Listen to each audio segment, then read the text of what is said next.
Ready হয়ে যাচ্ছি আমার বর দিদির বাড়িতে। আজকে জাইমু চলে যাবে, দিদি বাড়িতে চলে আসছি। আজকে আমার জাইমু চলে যাবে। এই যে বড় ভাগনা, আর এই যে আমার সোনা বাবা, আমার সোনা বাবাটাই যে খেলি খেলি করতেছে। আজকে ওর বাবা চলে যাবে সিঙ্গাপুর সুইং করে। আমি ভাত খাই আমার দিদি বাড়ি এসে, আর এই যে আমার জাইমু আজকে চলে যাবে। দুঃখ বেচারা, আবার আসবো 1 বছর পরে। সবাই জাইমু রেডি, জাইমুর মনটা খারাপ। রেডি হয়ে গেছে, বাইরে বেরিয়ে গেছে। রাস্তায় যাওয়ার আগে ঠাকুর প্রণাম করে তারপরে যাবে, কারণ অনেক দূরের রাস্তা, সেই সিঙ্গাপুরে যাবে। তার জন্য তো ঠাকুরকে নমস্কার করেই বেরোতে হবে। তাই গাড়ির দিকে সবাই রেডি হয়ে গেছে এয়ারপোর্ট অবধি যাওয়ার জন্য। আমরা সবাই গেছিলাম আমার জাইমুকে ছাড়তে।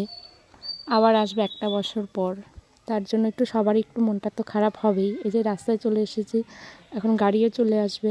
ফ্লাইট ছিল তোমার 6:30টার দিকে, তো আমরা 4:30টার দিকে বেরিয়ে গেছিলাম বাড়ির থেকে। আমার বড় ভাগনাটা তো খুবই, ওর মনটা খারাপ ছিল ওর বাবার জন্য।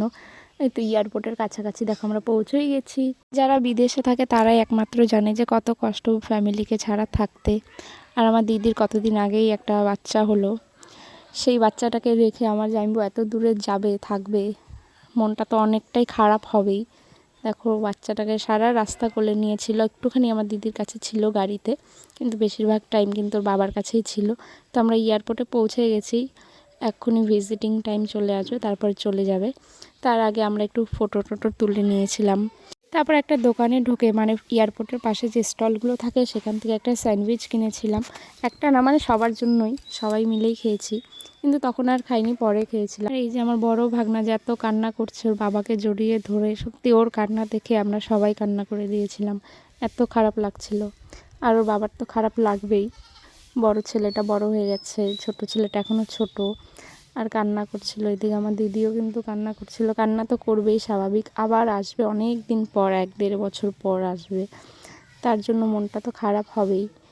আর আমার বড় ভাগনাকে কোনো দিনও এমন করে কান্না করতে দেখিনি ওর বাবা যাওয়ার সময়। এবার যে এত কান্না করেছে, দেখেও আর নিজের চোখের জলটাকে ধরে রাখতে পারিনি। স্বাভাবিকভাবে কান্না পাবেই। ছেলেটা তো আর বুঝতে পারছে না যে ওর বাবা আবার অনেক দিন পরে আসবে। আমার জাইম্বু সবাইকে বাই করে চলে গেল ভেতরে। আবার দেখা হবে 1 বছর পর। আমরা আর ভিতরে ঢুকতে পারিনি, কারণ আমরা আধার কার্ড নিয়ে যাইনি। আধার কার্ড নিয়ে গেলে আমরাও ভিতরে ঢুকতে পারতাম। তারপর আমরা ওখান থেকে সবাই মিলে বেরিয়ে পড়লাম বাড়ি যাওয়ার জন্য, কারণ সন্ধ্যা সন্ধ্যা হয়ে যাচ্ছিল।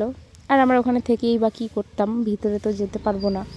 আর এই যে গাড়িতে উঠে তারপর কিন্তু স্যান্ডউইচটা খেয়েছি। আর এত ফালতু স্যান্ডউইচ, 120 টাকা করে নিয়েছে, আর এত জঘন্য খেতে। সত্যি আগে যদি জানতাম খেতামই না।